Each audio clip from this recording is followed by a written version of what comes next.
What if I told you that the greatest spiritual truth of our time isn't hidden in ancient temples, encrypted in sacred texts, or guarded by mystery schools, but concealed in plain sight, deliberately obscured by the very systems claiming to reveal it? There exists a secret so profound, so transformative, that its discovery doesn't just alter your spiritual practice, it demolishes the foundation upon which all seeking is built. The mystics knew it, the sages whispered it, and the modern spiritual marketplace has spent decades burying it beneath layers of technique, dogma, and endless promises of enlightenment, always just one more workshop away.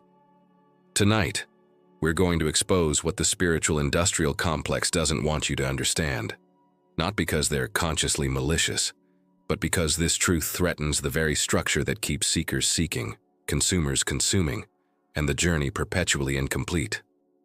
This isn't another video about manifestation techniques, chakra alignment, or the law of attraction repackaged in mystical language. This is about the fundamental deception woven into modern spirituality, a deception so elegant that even those teaching spiritual liberation unknowingly perpetuate it.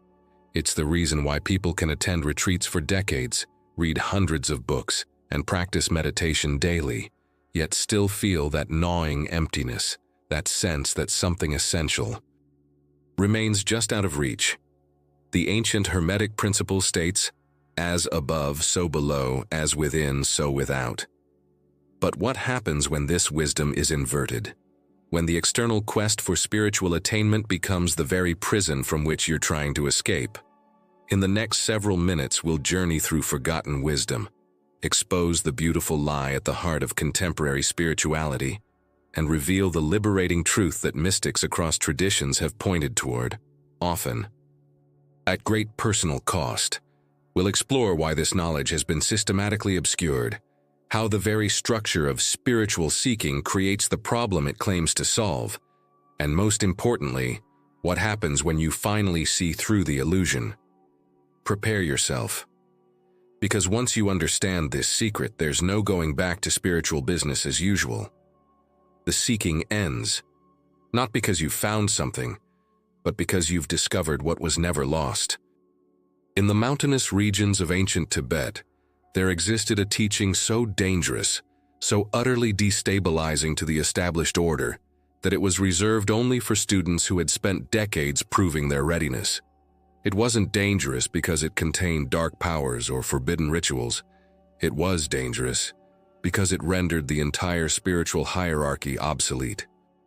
The masters called it Dzogchen, the Great Perfection, and at its heart lay a truth that would shake the very foundations of religious authority. You are already what you seek to become. This same revelation echoes through history like a forbidden frequency. In 9th century Persia, the Sufi mystic Al-Hallaj was executed for proclaiming, "Ana al-Haq," I am the truth. Not because he was blaspheming, but because he was revealing the ultimate secret. The divine isn't something distant to be reached through endless devotion and intermediaries. It is the very essence of your being right now. His crime wasn't heresy. It was threatening the power structures built upon spiritual hierarchy and perpetual seeking. Travel back further to the forest groves of ancient India, where the Upanishads were composed in hushed tones, reserved for those who had renounced the world. These texts contained the radical declaration, Tat Tvam Asi, thou art that. The seeker and the sought are one, the observer and the observed are inseparable. Yet even this liberating truth was carefully guarded, wrapped in ritual and prerequisite, accessible only after years of preparatory practices designed to make the student worthy of receiving what they already possessed. Why? Why was this knowledge so carefully concealed? Because spiritual institutions, whether ancient temple complexes, medieval monasteries, or modern wellness empires, cannot survive the full implications of this truth. The moment you genuinely realize that nothing needs to be attained, that no practice can bring you closer to what you fundamentally are, the entire machinery of spiritual commerce collapses. The teachers, the techniques, the 10-step programs, the levels of initiation, all become unnecessary theater. The Zen masters understood this paradox intimately. They created elaborate training systems, then spent years helping students see through those very systems. The koan, "If you meet the Buddha on the road, kill him," wasn't poetic abstraction. It was a direct assault on the impulse to seek outside yourself. Yet even this teaching became codified, ritualized, transformed into another technique to master. In medieval Europe, Christian mystics like Meister Eckhart danced on the edge of heresy by declaring that the ground of the soul and the ground of God were one and the same. He taught that God must be abandoned to find God, that the very concept of a separate divine being out there was the obstacle to divine union. The Church, unsurprisingly, was not amused.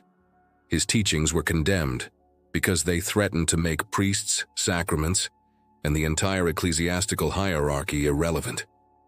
This pattern repeats across every spiritual tradition. A radical truth emerges that promises immediate liberation, then gets systematically obscured, ritualized, and transformed back into a path, a journey, a process requiring guides, maps, and paid admission. The revolutionary insight becomes domesticated, repackaged into something that maintains rather than dissolves the seeker-seeking dynamic. And now, in our modern era of spiritual supermarkets, this obscuration has reached its zenith. The secret isn't hidden in remote caves or encrypted manuscripts anymore.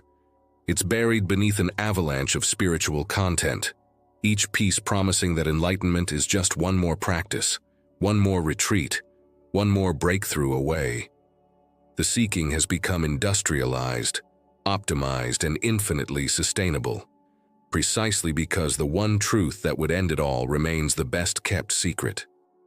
The best-kept secret of modern spirituality, Core Explanation, Part 1. So what is this secret that has been simultaneously revealed and concealed across millennia? Let me state it plainly, though its simplicity is precisely what makes it so easily dismissed. The spiritual path itself is the obstacle. The seeker is what prevents the discovery. The journey is what maintains the distance from the destination. Your mind just rejected that, didn't it? It had to. Because if this were true, if the entire framework of spiritual seeking were the problem rather than the solution, then what would that mean for all your efforts, your practices, your accumulated spiritual knowledge?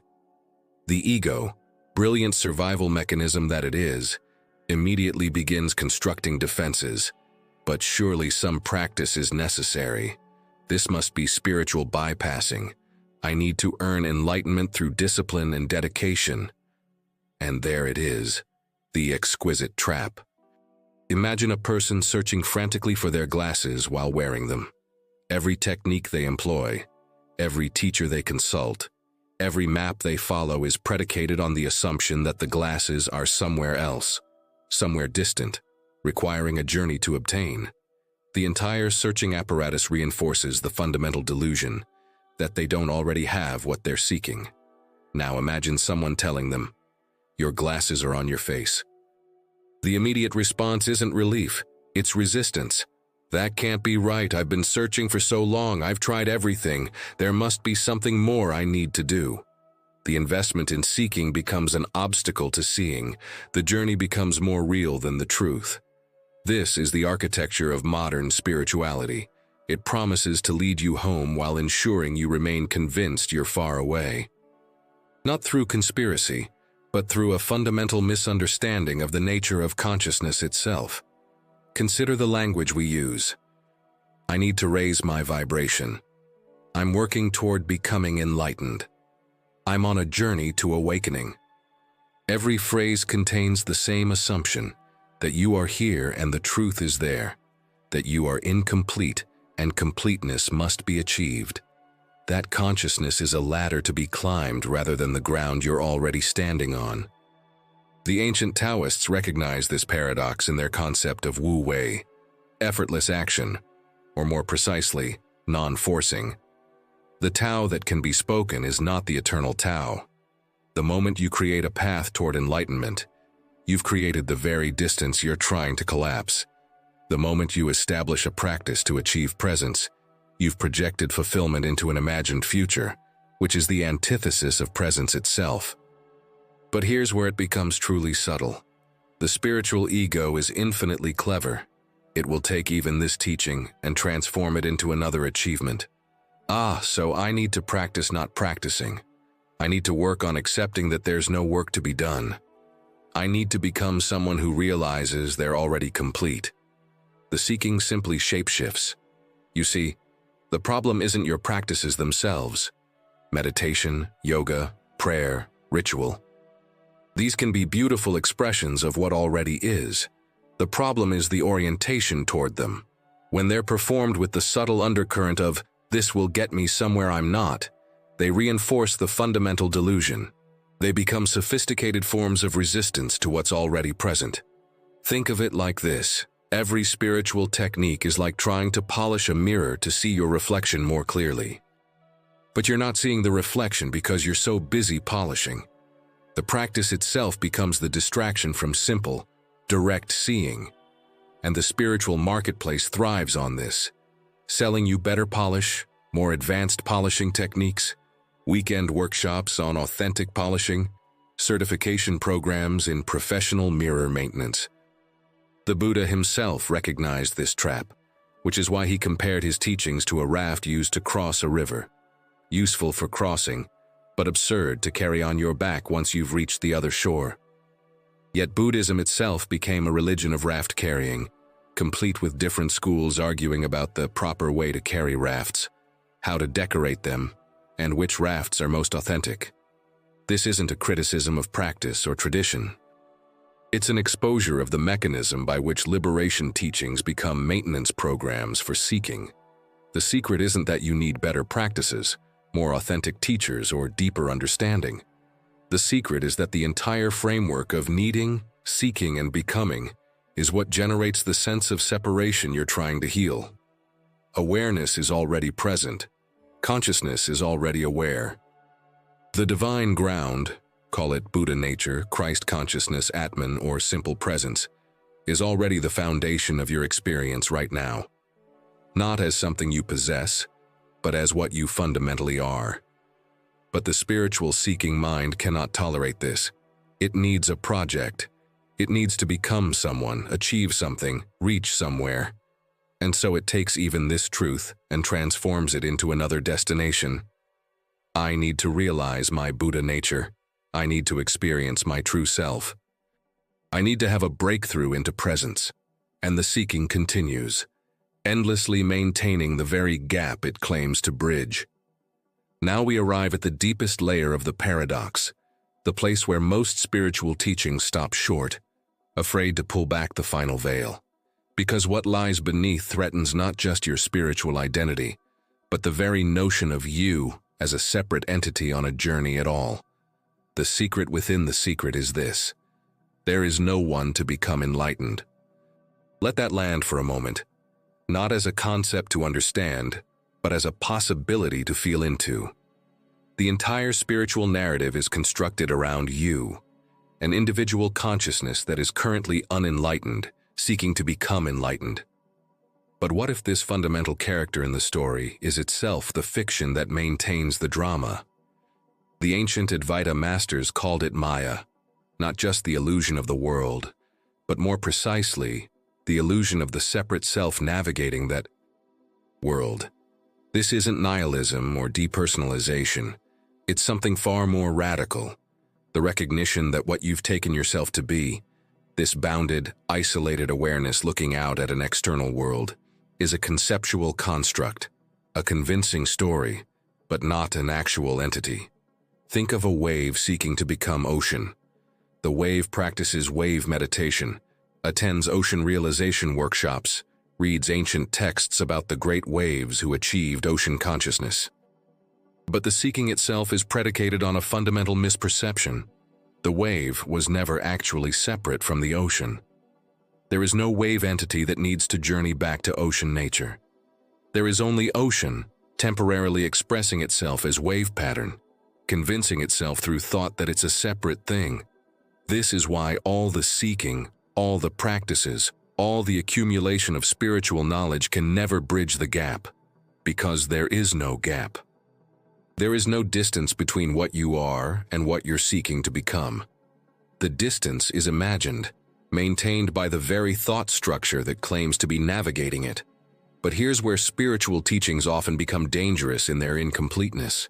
They present this truth, then leave you stranded in either nihilistic despair, nothing matters, there's no self, or spiritual bypassing, I'm already enlightened, so I don't need to work on anything. Both responses miss the profundity entirely. The recognition that the separate self is illusory doesn't mean your human experience disappears or doesn't matter. It means the suffering generated by identifying exclusively with that limited perspective begins to dissolve. Life continues. Thoughts arise, emotions flow, decisions are made. But without the constant, exhausting maintenance of a separate entity who must protect itself, improve itself, and ultimately save itself through spiritual achievement. The Zen tradition calls this, before enlightenment, chop wood, carry water. After enlightenment, chop wood, carry water. The activities remain. The fundamental anxiety around them transforms. You're no longer chopping wood as a stepping stone to future enlightenment. You're chopping wood as the complete expression of what is, right now. This is why the spiritual marketplace is simultaneously so successful and so unsatisfying. It's selling you solutions to a problem that doesn't actually exist in the way you think it does. You don't have a blocked chakra that needs clearing so you can finally be whole. You have a thought story claiming you're blocked, and then techniques that reinforce that story by promising to fix it. You don't have trauma that prevents your awakening. You have the natural human experience of pain and a spiritual narrative suggesting that you must transcend or heal it before you can be free. The mystic Ramana Maharshi would ask seekers a single question: who am I? Not as a rhetorical device, but as a direct investigation. When you look for this I who is supposedly on a spiritual journey, what do you actually find? You find thoughts about yourself. You find sensations in the body. You find memories, emotions, mental images.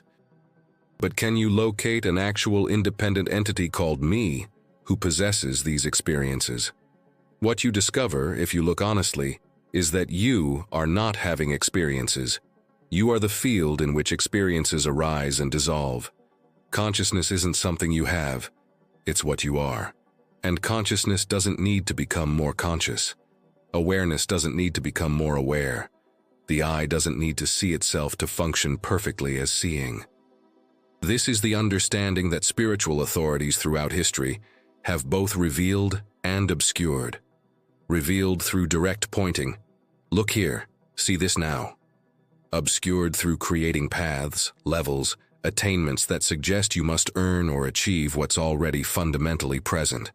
The Christian mystics called it, the kingdom of heaven is within you, not waiting for you in the future, but present now, overlooked because you're searching for it. The Sufis spoke of the beloved being closer than your jugular vein, not as poetry, but as literal truth. You cannot get closer to what you already are. And yet, paradoxically, there is transformation. Not the transformation of an imperfect self into an enlightened self, but the dissolving of the hypnotic identification with the self-construct altogether. Not adding something, but seeing through something. Not becoming more, but recognizing the wholeness that was never absent. This is why the secret has remained hidden in plain sight. It's not complex enough to require years of study. It's not special enough to require rare gifts or cosmic approval. It's not distant enough to require journey and achievement. It's too simple, too immediate, too ordinary to be noticed by a mind trained to seek the extraordinary somewhere else. The spiritual seeking mind says, this can't be it. This ordinary moment, this simple awareness, this everyday consciousness, this can't be the enlightenment the sages spoke of. There must be something more dramatic, more special, more other than this. And in that thought, the secret remains hidden. Not because it's obscure, but because it's too close to see. Not because it's distant, but because you're looking from it, not at it. The final trick is this. Even understanding all of this intellectually changes nothing. Because the separate self who thinks it now gets it is still operating, still seeking, still trying to achieve the non-achievement. The mind turns even this into another project. I need to stop seeking. I need to dissolve my ego. I need to rest as awareness. More seeking, wearing the costume of non-seeking. So what breaks the spell? The best-kept secret of modern spirituality. Practical application. If the seeking itself is the trap, if the spiritual path maintains the very separation it promises to dissolve, if there's no one to become enlightened, then what? How do you live with this understanding? More importantly, how do you move from intellectual comprehension to actual embodiment? This is where we must be extraordinarily careful, because the mind immediately wants to turn what follows into another technique, another practice that will finally deliver the goods.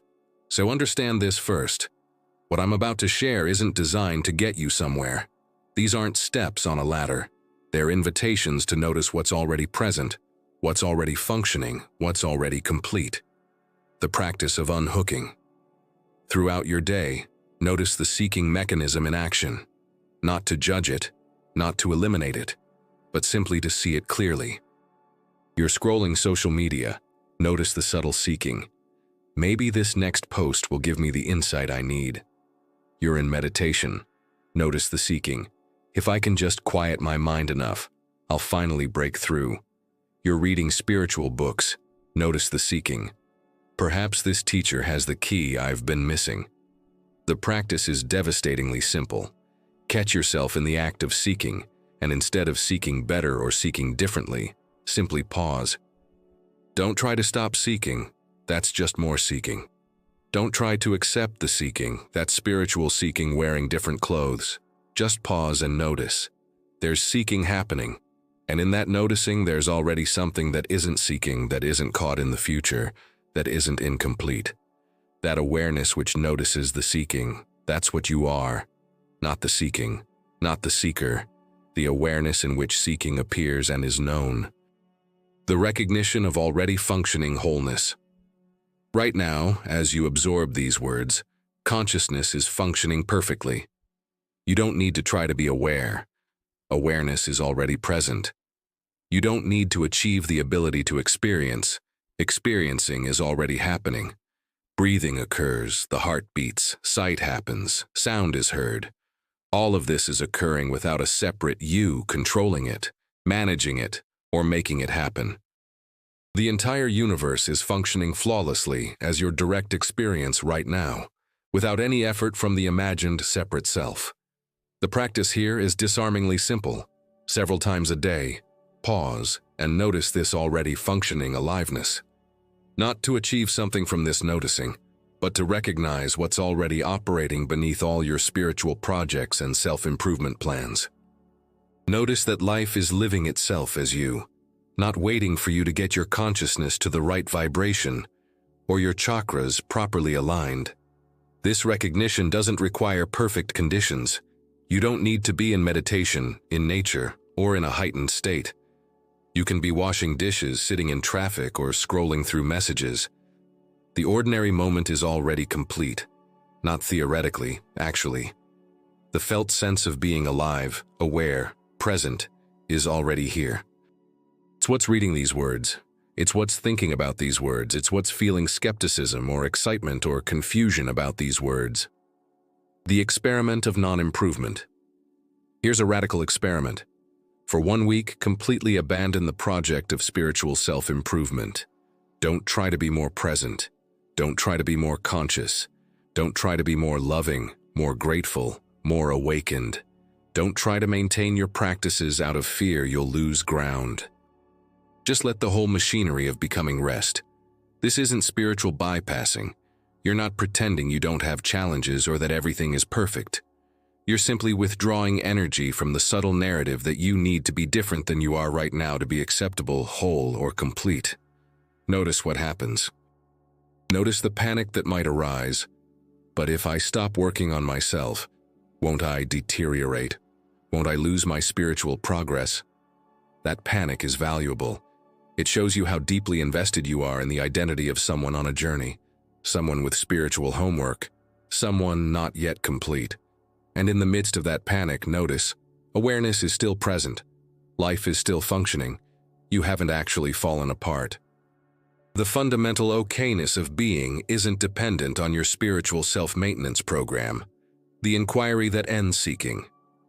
Whenever you notice yourself seeking peace, seeking enlightenment, seeking clarity, seeking anything, pause and ask, who is seeking?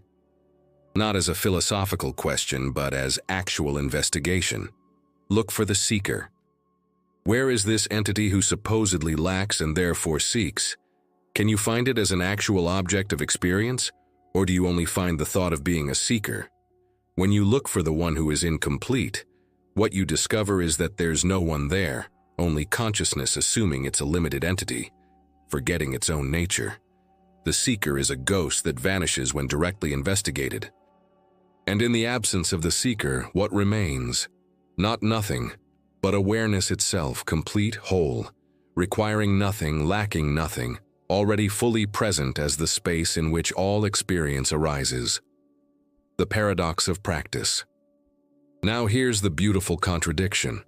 After all of this, you might continue meditating, doing yoga, reading spiritual texts, attending retreats. But the orientation shifts. You're not doing these things to get somewhere. You're not practicing to become someone else. You're simply allowing life to express itself through these forms, without the underlying anxiety of needing to arrive somewhere other than here. Meditation is no longer a tool to achieve enlightenment. It becomes simply sitting, fully alive in this moment with nowhere to go. Yoga isn't a practice to raise your vibration. It's movement celebrating the body's aliveness, right now. Spiritual reading isn't research for the separate self's improvement project.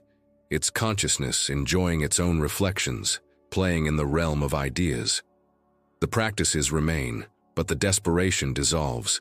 The techniques continue, but the grasping releases. Life unfolds with its natural mix of challenge and grace, pain and joy, confusion and clarity, but without the constant background narrative that you're failing at enlightenment if you're not perpetually blissed out. Living from the secret. Ultimately, embodying this secret means living with a fundamental relaxation at your core. Not the relaxation of doing nothing, but the relaxation of recognizing you're not actually a separate entity who must endlessly work to justify its existence or achieve its completeness. From this recognition, action still occurs, often more clear, more spontaneous, more aligned than action arising from the anxious separate self.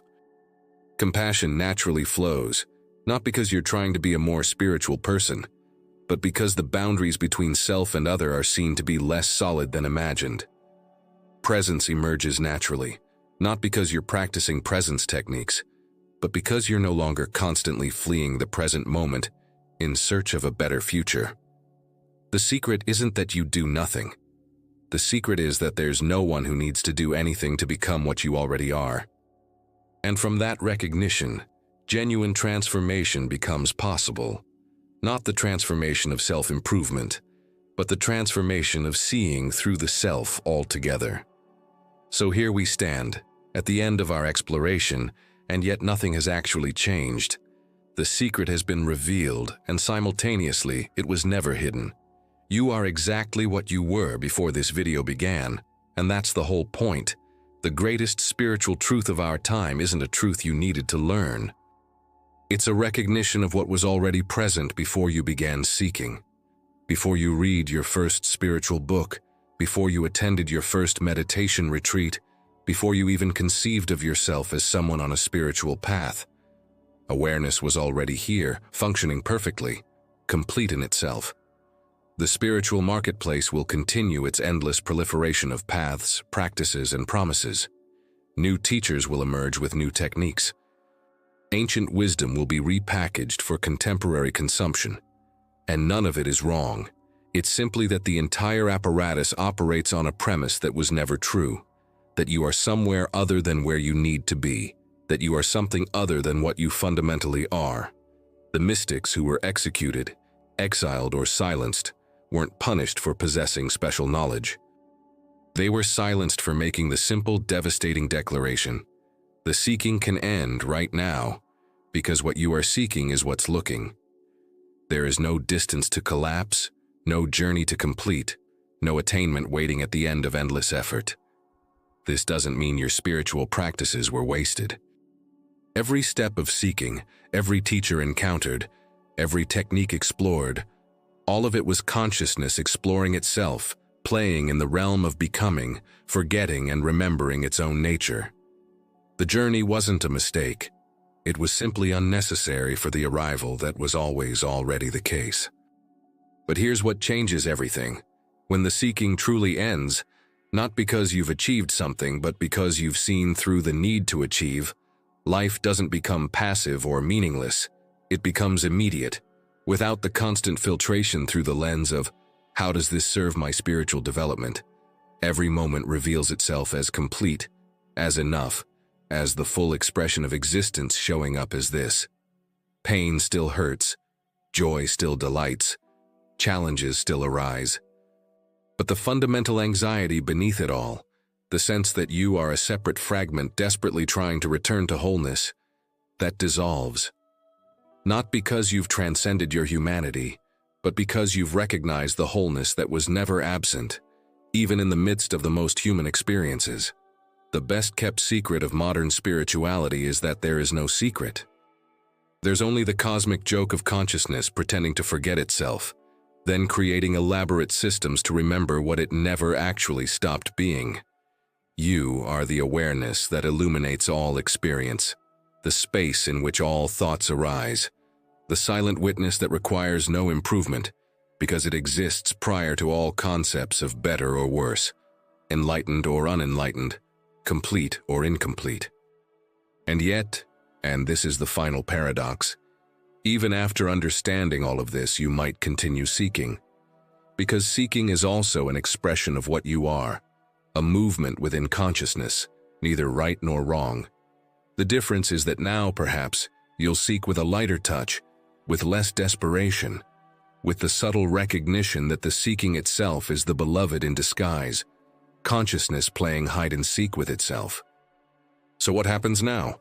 You close this video and return to your life. And in that return, you have a choice. Not between seeking and not seeking, but between seeing and not seeing. Will you notice, even occasionally, the awareness that's already present? Will you catch yourself in the act of postponing completion until some future breakthrough? Will you recognize the simple, obvious, absolutely ordinary miracle of being aware, right here, right now? The secret has been shared. The veil has been lifted, but the recognition must be yours, not as an achievement, not as a possession, but as the remembering of what you never actually forgot. Perhaps that recognition happens now. Perhaps it happened somewhere in the middle of this video when a sentence struck differently, when understanding shifted from intellectual to visceral. Perhaps it won't happen until years from now, in a completely ordinary moment, when you suddenly laugh at the cosmic joke of having spent so long seeking what was seeking. Or perhaps, and this is the most profound possibility, there's no one here who needs to recognize anything at all.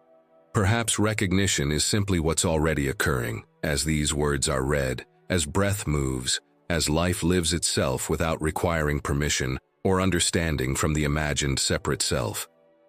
The spiritual journey ends where it began. Here, the destination was always the starting point, the treasure was always buried beneath your feet, and the greatest teacher you'll ever encounter is the simple awareness reading these words right now, not as a person, not as an achievement, but as the fundamental nature of what is. The secret is out. The game is over. Welcome home to where you never left.